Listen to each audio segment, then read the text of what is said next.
what we see in the evolution of Franklin from the first episode to now, kind of the duality of I'm helping the community, I'm doing this, but then I'm also, oh, I like the money, I like the power, and I feel like he's always fighting that duality within him. What insight can you give into that?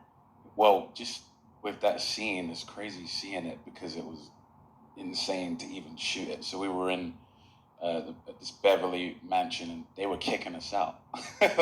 And so by the time, obviously, I had to play both characters, obviously, but the younger Franklin, I could only do it in one take.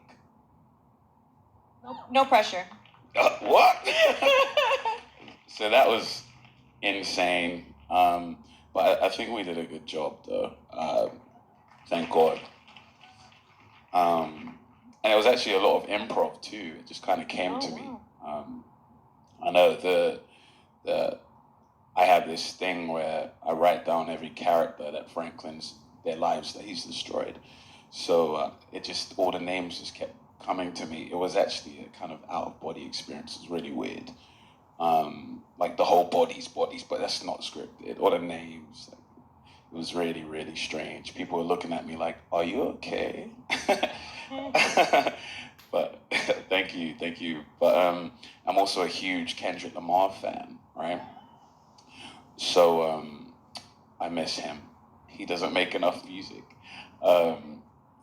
So in that moment, for some reason, it just came to me. It was weird. But yeah, like the duality of Franklin is an interesting one, and I think it's something that's spoken about in the drug world a lot. You know, everyone gets to that place where they want to come out of the game, and this whole season is about Franklin moving in two different directions. He has this real estate business that he's trying to focus on, but he's also being pulled into this dark side of his life. And as a viewer, you're torn because this is a kid that we love, that we saw, loving wrestling and also, and now getting to this place where he's having to be a leader, even though he doesn't want to be anymore. So this season, and episode 8 aired last Wednesday, and by next Wednesday, and by the finale, and we're all gonna have to make a decision: are we on Franklin's side or are we not? They love you. Now, no matter what I do. So in order to get super acquainted with him, because in between seasons, it's easy to forget the previous. So I went back to season 1, episode 1, and came all the way through to present to kind of see him. This scene that we just saw reminded me a lot of the season 3 finale, where it's like that alternate universe Franklin of what would have happened. So would it be fair to say that as he continues on his journey, he's also carrying that what could have been? Of course, this is a character that could have been the CEO of a company if he didn't get into this world, and that speaks to a lot of people who are in this world too. That alternate reality episode, I think you're talking about season 3, episode 10. That Franklin is the Franklin that was lost because of the happenings of the show and what Franklin decided to do in this business that he's involved in. But the interesting aspect of this LSD-like episode was that these are the thoughts that Franklin always has in his head, and he's very calculated, and he always has to be in control. We finally see what's really on the inside. I want to discuss too whether or not you feel that he's already too far gone, lost to ever go back, because I feel like if he was able to see Melody and Wanda lose themselves into the very drugs that he's putting on the street, then I don't feel like there's very much that could save him. Do you think he's too far gone? There's always room for redemption, okay. Hopefully. But yes, I agree. He's definitely coming to terms with who he truly is, and he's starting to see that he is actually a monster. It's really interesting. The viewers, like he said, to the end, and it's. I hope we're able to empathize with some of the people that have been affected by Franklin, and understand that he too is a victim of the times, and he's a victim of being in that circumstance and having no choice. And also his father, not having the present father. That was such a nice layer. Nice, I say, is to see your work to bring that layer in there to see, like, you know, that was something important that was missing in his life. I agree. You know, just being from Peckham, London, the way I always related to kind of people in Peckham in hell, okay.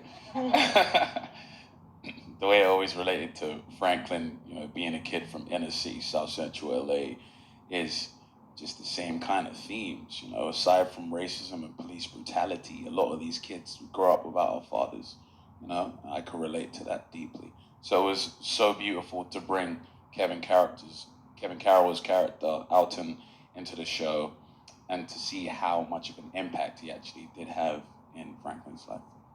Now, as excited as we are to hear that the show was renewed for season 6, it's also the 6th and final. The one guy cheered. He wants the show to be over. Get that show out of here. Just kill him already. How are you feeling knowing that there's just one more season left in Franklin's story? It's really sad, guys. I'll be honest with you. You know, I was 23 years old when I got this part in 2015, and you know, Singleton, rest in peace. He'd walk me around. Yeah,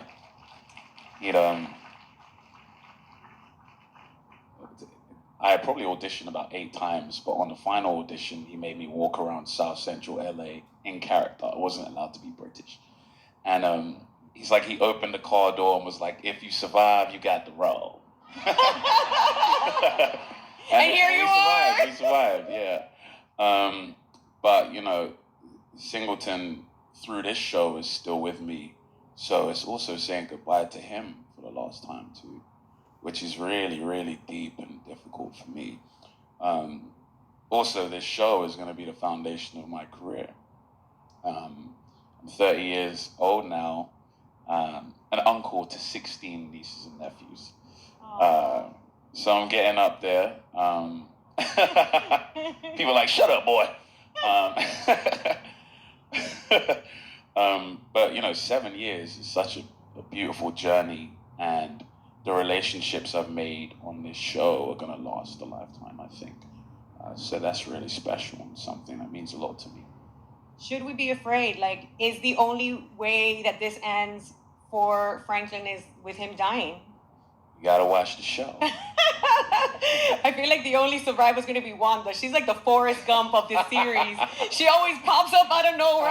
I'm like, we need a spin-off of Wanda. She's always wise. Yeah, she's the wise one, man. I love Gail Bean, too. Doesn't get enough props for just her artistry. Truly is fantastic. And to see her journey to go from a victim of this drug to finally being clean this season speaks so closely to so many people involved in that situation. But we have 2 more episodes to go of this season. What can you tease? Come on, you guys. Clap really hard so that he gives us something good. Harder than that. Come on. We need some spoilers. All right, Damson. Leon's going to die. No, I'm playing. We can't kill Leon, his cute little face. Even Wanda forever at the end. Exactly. I love that love interest part to the show. But no, what I can say is you're going to be the edge of your seats. This season we went in so many different interesting directions. You know, it's really not difficult, but it becomes more fun as an artist to raise the bar and excel, especially when you're doing a show for so long. It gets to a point where Franklin Saint becomes James Bond. You're like, he's going to survive this. And we don't want that to happen. So with this season and us closing out, you guys are never going to know who's going to survive and who's going to go. I guess I secretly hope that we're going to go back to one of these dual episodes. So if he does die, it just flips what we see in a spin-off, what his life would have been like if he went to college and all that stuff. What do you think? Yeah, exactly. That would be amazing. We could bring you in. Oh, you see, I'll be the narrator. Yeah? Everyone's heard it. All right, you guys. Thank you so much for joining us. Damson Idris, everybody. Thank you.